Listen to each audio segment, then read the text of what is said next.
दोस्त, welcome to HND pharma classes. बहुत दिनों बाद थोड़ा सा बिजी हो गया था। आगे जो भी पार्ट मैंने शुरू किया था फार्माकोकाइनेटिक का, वो हम कंटिन्यू रखते हैं। ओके, तो उसमें मैंने आपको बोला था कि सारा चीज़ मैंने आपको डिटेल से बताऊंगा। ओके, तो आज जो ADME का फर्स्ट पार्ट है दैट इज़ द एब्जॉर्प्शन। और इस एब्जॉर्प्शन को हम इस तरह से समझेंगे कि हम जो सेल वाला पार्ट का ट्रांसपोर्ट सिस्टम है वो भी हमारा कवर हो जाए और हम बहुत अच्छे से क्लियरली हम उसको कवर करेंगे। ओके, तो देखो, सेल मेम्ब्रेन मैंने इसलिए लिखा हुआ है, कोई भी चीज़ जो एब्जॉर्प्शन होगा वो एक्स्ट्रा सेल्यूलर से इंट्रा सेल्यूलर की होगा, राइट, या ऑस्मोसिस प्रोसेस के द्वारा इंट्रा सेल्यूलर से एक्स्ट्रा सेल्यूलर की ओर जाता है। जब भी हम कोई मेडिसिन लेते हैं तो वो फाइनली कहाँ पर जाएगा? फाइनली यूनिट ऑफ लाइफ में जाएगा। यूनिट ऑफ लाइफ में जाएगा मीन्स सेल में जाएगा। सेल के चारों ओर एक बैरियर होता है, उस बैरियर को क्या कहा जाता है? उस बैरियर को सेल मेम्ब्रेन कहा जाता है। उसी सेल मेम्ब्रेन से जो कोई भी ड्रग है वो क्रॉस करके इंट्रासेल्युलर या सेल के अंदर जाएगा, वो कहलाता है ट्रांसपोर्ट सिस्टम। तो transport across the cell membrane, transport across दिख रहा है, transport across the cell membrane. क्या ट्रांसपोर्ट होना है? चाहे वो फूड हो, फूड मॉलिक्यूल हो, चाहे वो गैसेस हो जो हम सांस ले रहे हैं, चाहे वो मेडिसिन हो, ड्रग हो, वो सारा चीज़ का ट्रांसपोर्ट किससे होगा? Transport across the cell membrane. Cell membrane का जो स्ट्रक्चर होता है वो सिंपल कुछ इस तरह से होता है। ये आपको आपने टीथ देख रहे हैं ना, दांत, तो वैसे ही मैंने इसको बना दिया है, राइट। ऊपर दांत है, फिर उसके नीचे रूट जिससे गम्स में चिपके रहते हैं, मसूड़ों में अंदर फंसा रहता है। तो जो सेल मेम्ब्रेन है उसमें दो लेयर होता है। पहला लेयर जो है वो क्या कहलाता है? वो फॉस्फोलिपिड लेयर कहलाता है। वो हाइड्रोफिलिक नेचर का होता है। बाई लेयर है, ठीक, बाई लेयर है, उसमें फॉस्फोलिपिड, ग्लाइकोलिपिड और ग्लाइकोप्रोटीन, ये सारा चीज़ अवेलेबल रहता है, ठीक है। स्ट्रक्चरल आप थोड़ा सा और डिटेल देखोगे तो एक स्ट्रक्चर है, उसमें फास्फेट का जो ग्रुप रहता है लिपिड के साथ अटैच रहता है। लॉन्ग चेन फैटी एसिड उसमें जुड़ा होता है, उसमें ग्लूकोज जुड़ा होता है, इसलिए उसको ग्लाइकोलिपिड या ग्लाइकोप्रोटीन या फॉस्फोलिपिड कहा जाता है, ठीक है। तो हमको इस स्ट्रक्चर में सबसे पहले देखना है, ये बाई लेयर आपको दिख रहा होगा, तो ऊपर एक लेयर है और नीचे एक लेयर है। बीच में जो है वो प्रोटीन लेयर कहलाता है। ऊपर जो है वो फॉस्फोलिपिड का लेयर है और बीच का जो लेयर है that is a protein layer. कुछ बुक्स जो है वो सैंडविच स्ट्रक्चर सेल मेम्ब्रेन को बोला गया है। सेल मेम्ब्रेन की बुक उसको बोलता है सैंडविच स्ट्रक्चर, इसलिए बोलता है क्योंकि ये बीच में प्रोटीन रहता है, ऊपर फॉस्फोलिपिड और नीचे फॉस्फोलिपिड का लेयर रहता है। That means layer, lipid layer, protein layer, फिर लिपिड लेयर। ओके, अब जो स्ट्रक्चर मैंने और थोड़ा सा उसको लेबोरेट करने का कोशिश किया है, इलोबरेट करने की कोशिश किया है, तो यहाँ पर आप देखोगे जो दांत है, टीथ का स्ट्रक्चर है, इस तरह से दिख रहा है। ऊपर का जो लेयर है वो फॉस्फेट लेयर है, वो हेड कहलाता है, वो पोलर नेचर का होता है। नीचे का जो रूट वाला पार्ट है वो टेल पार्ट कहलाता है, वो फैटी एसिड का मिलकर बना होता है, वो नॉन पोलर एंड कहलाता है। वो जो फैटी एसिड है वो कुछ इस तरह से इसका स्ट्रक्चर होता है, long chain fatty acids, long chain fatty acids कहलाते हैं, ठीक। यहाँ पर फॉस्फेट होगा, फॉस्फेट अलग अलग ग्रुप से जुड़ा होगा, ओ इस तरह से जुड़ा होगा, और इसमें H, ये जो लॉन्ग चेन फैटी एसिड कहलाता है। तो ये जो मैंने रूट वाला पार्ट बनाया है वो इस तरह का लॉन्ग चेन फैटी एसिड होता है और ऊपर जो है वो फास्फेट का लेयर होता है PO4। ओके, तो वो थोड़ा सा ज़्यादा डिटेल हो जाएगा। हमको समझना ये है कि जो मेम्ब्रेन का पार्ट है वो हाइड्रोफिलिक नेचर का भी होता है और हाइड्रोफोबिक नेचर का भी होता है। ये वाला जो पार्ट है नीचे का लॉन्ग चेन फैटी एसिड वाला पार्ट है वो हाइड्रोफोबिक नेचर का होता है, मतलब वाटर जो है उसमें नॉन सोल्यूबल इनसोल्यूबल होगा। ठीक है, इसको हाइड्रो मतलब वाटर, फोबिक मतलब हेटर है, वो वाटर हेटर होता है। तो हाइड्रोफोबिक नेचर का कौन होगा? ये जो नीचे की ओर लॉन्ग चेन आपको फैटी एसिड दिख रहा है वो कैसा होगा? हाइड्रोफोबिक होगा। और ऊपर का जो PO4 वाला ग्रुप है, ऊपर का जो सर वाला पार्ट है, हेड वाला पार्ट है, वो कैसा होगा? वो हाइड्रोफिलिक होगा। वाटर मॉलिक्यूल्स को आसानी से वहाँ पर हम क्रॉस करवा सकते हैं। वो पोलर होगा, माइनस और प्लस, उसमें आयंस होंगे। अभी देखो ये वाला स्ट्रक्चर आपको समझ में आ गया। तो ये यही वाला जो स्ट्रक्चर से मिलकर ये बाई लेयर जो है वो सेल मेम्ब्रेन मिलकर बना होता है। बीच में जो प्रोटीन लेयर होता है इसका काम क्या होता है? अब कैरियर प्रोटीन्स कुछ मॉलिक्यूल्स सेल मेम्ब्रेन के अंदर नहीं जा पाएंगे तो उसको एक्टिव ट्रांसपोर्ट या फैसिलिटेटेड ट्रांसपोर्ट के द्वारा हम उसको अंदर लेके जाएंगे। तो प्रोटीन वहाँ पर कैरियर का काम करेगा। प्रोटीन यहाँ पर एक्सट्रिंसिक और इंट्रिंसिक दोनों तरह के होते हैं। जो बाहर की ओर निकला होता है, एक्सटेंडेड होता है, वो एक्सट्रिंसिक कहलाता है। तो अंदर की ओर जो धंसा होता है वो इंट्रिंसिक कहलाता है। ठीक है, तो जो सेल मेम्ब्रेन है वो एक्स्ट्रा सेल्यूलर और इंट्रा सेल्यूलर पार्ट को डिवाइड करता है और कोई भी जो ट्रांसपोर्ट है वो इसी अक्रॉस द सेल मेम्ब्रेन होता है। किस तरह से होता है? वो जो ट्रांसपोर्ट है वो आइदर डिफ्यूज़न के द्वारा होता है। ये जो डिफ्यूज़न है या तो पैसिवली होगा, ऑटोमेटिक होगा, उसको किसी तरह का एनर्जी और किसी तरह का कोई इफोर्ट लगाने की ज़रूरत नहीं पड़ेगा, या तो वो फैसिलिटेटेड होगा।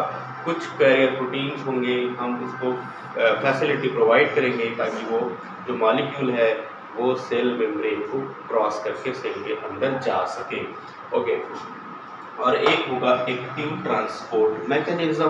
ठीक, तो एक्टिव ट्रांसपोर्ट मैकेनिज्म जो है वो ऐसे मॉलिक्यूल्स जो हाइड्रोफोबिक नेचर के होंगे और अंदर नहीं जा पाएंगे तो उनको ले जाने के लिए हम क्या करेंगे? एनर्जी ATP का यूज़ करेंगे, फास्फोराइलेशन का यूज़ करेंगे। वहाँ पर एक ATP जो है वो रिलीज़ होगा, उसको हम समझेंगे। अभी हम समझते हैं पैसिव डिफ्यूज़न क्या होता है। पैसिव का मैंने आपको बताया कि विद एफर्टलेस होगा। यहाँ पर जो भी चीज़ यहाँ पर अंदर आएगा वो एफर्टलेस, उसको एनर्जी की ज़रूरत नहीं पड़ेगी, उसको कोई कैरियर प्रोटीन की ज़रूरत नहीं पड़ेगी, कोई फैसिलिटी की उसको ज़रूरत नहीं पड़ेगी। तो यहाँ पर मैं दिखा रहा हूँ आपको कॉन्सेंट्रेशन ग्रेडियंट मैंने लिखा हुआ है। कॉन्सेंट्रेशन ग्रेडियंट का मतलब होता है डिफरेंस, कॉन्सेंट्रेशन में डिफरेंस। कोई भी चीज़ को हम इधर का कॉन्सेंट्रेशन और इधर का कॉन्सेंट्रेशन जब हम डिवाइड कर देंगे किसी मेम्ब्रेन के थ्रू, तो ये जो कॉन्सेंट्रेशन का डिफरेंस है वो क्या कहलाएगा? Concentration gradient. भारी वर्ड है, उसको भारी वर्ड मत समझना। ग्रेडियंट का मतलब होता है अलग अलग ग्रेड का होना, अलग अलग कॉन्सेंट्रेशन का होना, अलग अलग क्वांटिटी का होना। ठीक है, तो इधर 30%, इधर 70%, तो ये क्या है? कॉन्सेंट्रेशन में डिफरेंस है। इधर 30 है, 70 है, तो ये जो पार्ट, ये जो डिफरेंस है, that difference is known as gradient. Concentration के टर्म में हम अगर यूज़ करेंगे तो हम इसको कॉन्सेंट्रेशन ग्रेडियंट कहेंगे। तो पैसिव डिफ्यूज़न, अच्छा डिफ्यूज़न वर्ड क्या होता है ये भी आपको समझा देता हूँ। कोई चीज़ का इधर से या हायर कॉन्सेंट्रेशन से, मैंने इसको उल्टा लिखा है एक्चुअली, इधर 70 इधर 30 कुछ भी हो सकता है एग्जाम्पल के लिए।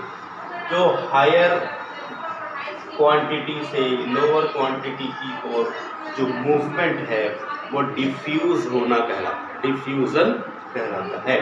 तो अब आप समझ गए होंगे कि जब कॉन्सेंट्रेशन ग्रेडियंट क्रिएट होता है तो कॉन्सेंट्रेशन में डिफरेंस हो जाता है, तो जो मॉलिक्यूल्स हैं वो इक्विलिब्रियम अपने आप को इक्वल करना चाहता है, ठीक है।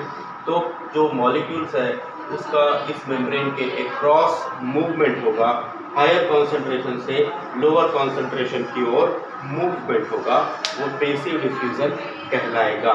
Higher concentration extra cellularly to lower concentration इंट्रासेलुलरली।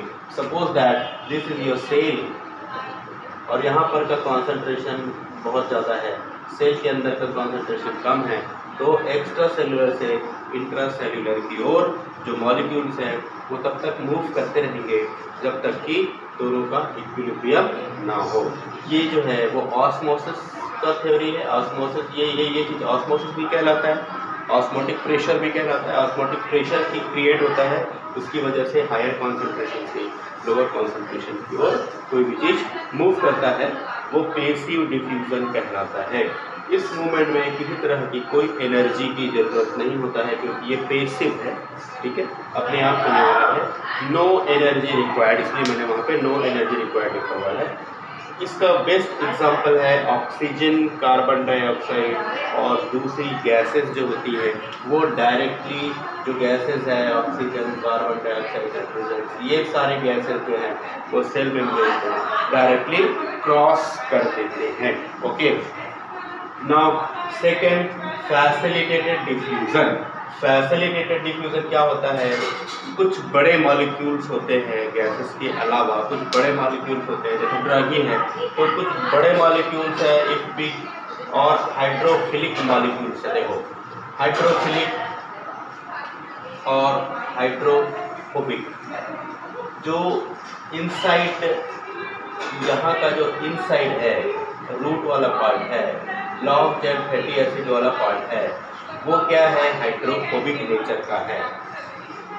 तो इफ बिग, ध्यान से सुनना, if big and hydrophilic molecule can not cross hydrophobic, यहाँ के पार्ट को, वो जो हाइड्रोफिलिक वाला है वो यहाँ इसको तो क्रॉस कर जाएगा, यहाँ वहाँ पे रिएक्शन कर जाएगा, बट वो अंदर इस हाइड्रोफोबिक को क्रॉस नहीं कर पाएगा, तो नॉन पोलर इंड या टेल इंड को क्रॉस नहीं कर पाएगा। उस कंडीशन में हम फैसिलिटेटेड डिफ्यूजन प्रोसेस का जो सेल है वो यूज़ करेगा ड्रग को अपने अंदर लेने के लिए, ठीक है। तो इसमें हम किस तरह से जो मॉलिक्यूल्स है उसको में एब्जॉर्प्शन कराएंगे, तो कैरियर प्रोटीन्स, जो मैंने आपको यहाँ पे प्रोटीन बताया है, एक्सट्रिंसिक और इंट्रिंसिक, उन्हीं प्रोटीन्स में से कुछ कैरियर, कैरी मतलब लेके जाना, तो कैरियर प्रोटीन्स जो होते हैं वो कैरियर प्रोटीन्स उन मॉलिक्यूल्स को, बिग मॉलिक्यूल्स को लेके जाते हैं। कैसे लेके जाएंगे? वो उन मॉलिक्यूल्स में कॉन्फॉर्मेशनल चेंजेस करके लेके जाएंगे। कॉन्फॉर्मेशनल चेंजेस कैसे होगा? सपोज यहाँ पर मेम्ब्रेन में ये कोई सेल है, यहाँ पर इस तरह का स्ट्रक्चर है, ठीक, और जो ड्रग है वो सर्कुलर है, तो ये जो बिग मॉलिक्यूल है यहाँ पर आके इसमें कॉन्फॉर्मेशनल चेंजेस होकर वो इस तरह का बन जाएगा। वो किस तरह का बन जाएगा? इस तरह का बन जाएगा, मतलब सेम उसके खांचे में फिट हो जाए, इस तरह से बन जाएगा। वो कॉन्फॉर्मेशनल चेंजेस कहलाता है। ये तो सिंपल भाषा में। कॉन्फॉर्मेशनल चेंजेस का मतलब होगा कुछ जो ग्रुप है, कुछ समूह है आयंस का, ग्रुप का, तो वो ग्रुप जो है वो चेंज होगा, ठीक। अगर हम और ज़्यादा डिटेल में उसको देखना चाहेंगे, कॉन्फॉर्मेशनल चेंजेस होता है एक ग्रुप का, डिस्प्लेसमेंट होता है, विस्थापन बोलते हैं, उसमें हम नहीं जाएंगे, मोर्फोलॉजी पढ़ रहे हैं केमिस्ट्री में। तो कैरियर प्रोटीन जो है वो कॉन्फॉर्मेशनल चेंजेस करेगा और एक तरह से बॉन्ड बनाएगा जिसको लाइगेंड फॉर्मेशन कहा जाएगा। लिगेंड फॉर्मेशन के द्वारा जो ड्रग है वो अंदर की ओर आता है। बेस्ट एग्जांपल है न्यूरोट्रांसमीटर्स जो होते हैं वो, जैसे न्यूरोट्रांसमीटर्स क्या होते हैं? न्यूरॉन से जो मैसेजेस हम हमारे पूरे बॉडी में, हमारे पूरे शरीर में जाता है, तो वो न्यूरोट्रांसमीटर्स के थ्रू होता है। अब आगे पढ़ेंगे जब हम ANS ऑटोनोमिक नर्वस सिस्टम पढ़ेंगे तो न्यूरोट्रांसमीटर को मैं बहुत अच्छे से आपको बताऊंगा। न्यूरोट्रांसमीटर्स एसिटाइलकोलिन, नॉरएड्रेनालिन, इसको आप याद कर सकते हो, ठीक है। तो ये जो न्यूरोट्रांसमीटर्स है वो इस तरह से नर्व का एंडिंग होता है, ठीक। ये दो नर्व होते हैं, एक नर्व और ये दूसरा नर्व होता है। तो ये न्यूरोट्रांसमीटर इस मेम्ब्रेन, ये न्यूरॉन सेल का है, इस मेम्ब्रेन को यहाँ से ऐसे क्रॉस करके यहाँ पर आते हैं। जैसे कोई एसिटाइलकोलिन है वो यहाँ अंदर, एसिटाइलकोलिन है वो यहाँ इधर आ जाएगा, ठीक है। ये कैसे आएगा? ये आएगा बाय कॉन्फॉर्मेशनल चेंजेस और लिगेंड फॉर्मेशंस। ये वाले पार्ट में कॉन्फॉर्मेशनल चेंजेस होगा, ये वाले पार्ट में लिगेंड फॉर्मेशन करेगा। रिसेप्टर्स होंगे, वो रिसेप्टर्स इसके साथ लिगेंड फॉर्मेशन करके वो यहाँ पर इस वाले पार्ट में आ जाएगा। साइनेप्टिक पार्ट बोलते हैं इसको। और फिर ये यहाँ से फिर लिगेंड फॉर्मेशन करके दूसरे नर्व में, नर्व नंबर 2 में, है ना, जिसको पोस्ट साइनेप्टिक नर्व कहते हैं, वो वहाँ पर चले जाएगा। तो रिसेप्टर के थ्रू होगा, कैरियर प्रोटीन्स के थ्रू होगा। रिसेप्टर भी प्रोटीन से होते हैं, तो प्रोटीन्स, कैरियर प्रोटीन की हमको ज़रूरत पड़ेगा इस तरह के जो एब्जॉर्प्शन करवाने के लिए। Now third is a active transport. Active transport के लिए एक और अलग वीडियो मैं आपको बनाऊंगा। अभी मैं एक्टिव ट्रांसपोर्ट का टाइप्स, क्योंकि वीडियो बहुत लंबा हो रहा है। तो एक्टिव ट्रांसपोर्ट में primary active transport, secondary active transport, ionic pump channels और सोडियम पोटेशियम एटीपीज। यहाँ पर जो ट्रांसपोर्ट सिस्टम होगा एब्जॉर्प्शन करने के लिए, तो उसमें एनर्जी की हमको ज़रूरत पड़ेगी। उसमें कुछ चैनल्स होंगे, वो जो चैनल्स हैं वो ओपन होंगे, वो चैनल्स क्लोज रहेंगे। कोई मॉलिक्यूल्स अगर यहाँ पर आता है तो वो ओपन होंगे, और ये जो मॉलिक्यूल्स है वो मूव करके सेल के अंदर आएगा। तो ये जो एक्टिव प्रोसेस है वो एडिनोसिन ट्राइफॉस्फेट ATP के द्वारा होगा, ठीक है। तो ये जो एक्टिव ट्रांसपोर्ट वाला पार्ट है वो मैं आपको नेक्स्ट जो वीडियो है उसमें बहुत अच्छे से बताने वाला हूँ। तो ये जो पूरा आप देख रहे हो सिस्टम, ये एक एब्जॉर्प्शन के साथ साथ आपको एक और टॉपिक कवर करेगा, that is the transport of cell membrane. इसमें आपको सेल मेम्ब्रेन, जब आप सेल पढ़ोगे तो इसमें आपको सेल मेम्ब्रेन वाला जो पार्ट है वो भी आप इसमें कवर कर सकते हो, लिख सकते हो। इसमें ट्रांसपोर्ट सिस्टम भी आप इसमें कवर कर सकते हो। बी फार्मा में ये सारा चीज़ है, ओके। तो आज के लिए जो वीडियो है मैं यहाँ पर क्लोज करता हूँ। Thank you so much. शाबाश बेटा, बहुत बढ़िया।